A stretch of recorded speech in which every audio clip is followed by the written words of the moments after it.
Hello my dear students, देखिए अब हम आपको ले चलते हैं ऐसे महत्वपूर्ण प्रश्न जो कि पाठ 4 से पाठ 7 तक के बीच से हमने उठाए हैं और जो कल आपको पेपर में देखने को मिलेंगे।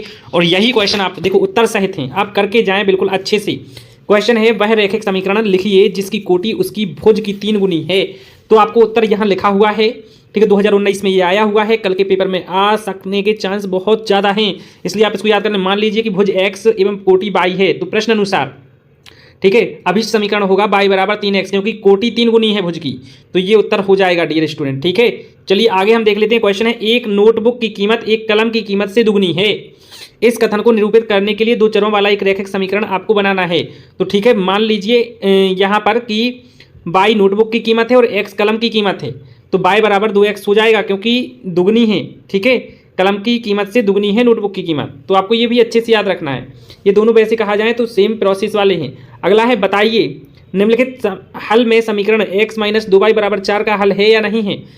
ठीक है, 0 2 तो नहीं है, क्योंकि ठीक है, क्योंकि x की जगह पे हम 0 रखेंगे तो क्या आएगा, -2 आ जाएगा। ठीक है, और y की जगह पे रखेंगे तो फिर वो बराबर नहीं आ रहा, इसलिए नहीं है। ठीक है, अगला हम देख लेते हैं। प्रश्न है रैखिक समीकरण कि कोई 2 या 3 हल लिखिए। तो ये आ सकने के चांस ज़्यादा हैं, क्योंकि 2 हल पूछ लिए, 2 नंबर में आना है, तो इसमें आपको अपने मन से x बराबर 0 रखना है तो y की वैल्यू पता चल जाएगी।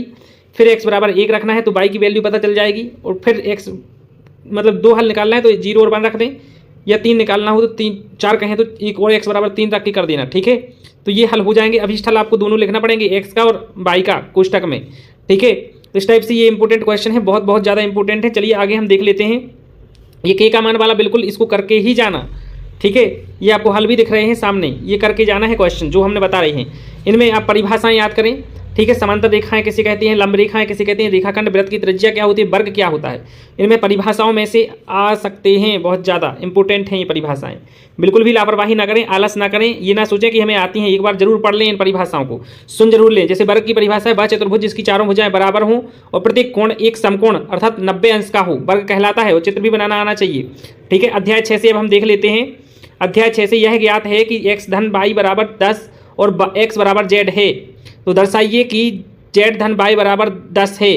तो आपको ये दर्शाना है। ठीक है, इस टाइप से यहाँ दिया गया है y बराबर y, ये तो आप जानते ही हो, और x बराबर z। ठीक है, x बराबर z है तो x की जगह पे z लिख सकते हैं। ठीक है, तो यहाँ पर आपको पता होना चाहिए कि x धन y बराबर z धन y हो सकता है। ठीक है, क्योंकि ये दिया गया है।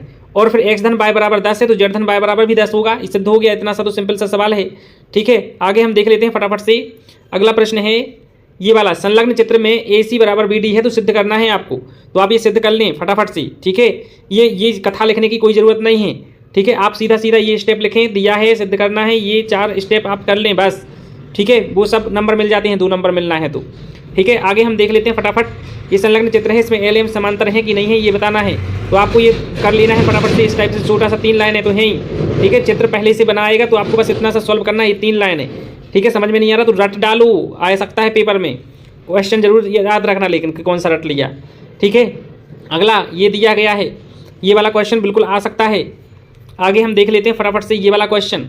ठीक है, अब ये कैसा कैसा बना है चित्र, बच्चे घूम जाते हैं, चकरा जाते हैं, क्या है ये, लेकिन बहुत ही आसान है क्योंकि इसमें इसमें ए बी समांतर DE दिया है। ठीक है, AB के समांतर में DE है और BAC कोण भी दे दिया है इन्होंने 35 डिग्री, और यहाँ तो ठीक है, और CDE भी दे दिया है, CDE भी 53 डिग्री। ठीक है, तो अब ये कोण एक यहाँ पे आपको देखना है तो DCE ज्ञात करना है। कौन सा करना है, DCE, तो ये भी 35 होगा। 35 और 53 जोड़ करके 180 में से आपको घटा देना है, क्योंकि ये एकांतर कोण बन रहे हैं यहाँ पे। ठीक है, यहाँ जो Z बनती है यहाँ पे एकांतर कोण बन रहे हैं, ये समांतर हैं, पहले बताया है इन्होंने। ठीक है, तो यहाँ पे 92 इसका उत्तर आ जाएगा, सिंपल। आगे हम देख लेते हैं फटाफट, ये तो बिल्कुल करके ही जाओ आप, ये वाला क्वेश्चन वेरी वेरी इंपॉर्टेंट समझो, ये वाला करके ही जाओ। ठीक है, इसको बहुत ही इंपॉर्टेंट क्वेश्चन है क्योंकि ये। चलो आगे हम देख लेते हैं यहाँ पर। ठीक है, ये भी इंपॉर्टेंट है, इसको करके जाएं क्योंकि ये 2020 में आया था और कल के पेपर में देखने को मिल सकता है। बहुत ही कम क्वेश्चन हमने उठाए हैं, ये 7th चैप्टर का आ गया, ये वाला क्वेश्चन आएगा ही 100%। ठीक है, 100% गारंटी है इस क्वेश्चन के आने की। अब आपकी किस्मत खराब होगी तो ही नहीं आएगा, लेकिन आएगा ही, कहीं ना कहीं के पेपर में जरूर आएगा। ठीक है, क्योंकि मध्य प्रदेश में कई पेपर बनते हैं अलग अलग जिलों के हिसाब से, तो एक ना एक पेपर में ये क्वेश्चन रखा है, याद कर लो इसको, हो सकता है आपके ही में आ जाए। ठीक है, ये वाला दर्शाइए किसी समबाहु त्रिभुज का प्रतीक कोण 60 अंश होता है। बिल्कुल याद करके जाओ इसको, सिंपल क्वेश्चन है क्योंकि, ठीक है। चलो, तो ये थे हमारे इंपॉर्टेंट क्वेश्चन। कोई खास बड़ी वीडियो नहीं थी, लाइक कर दो अब जल्दी से फटाफट।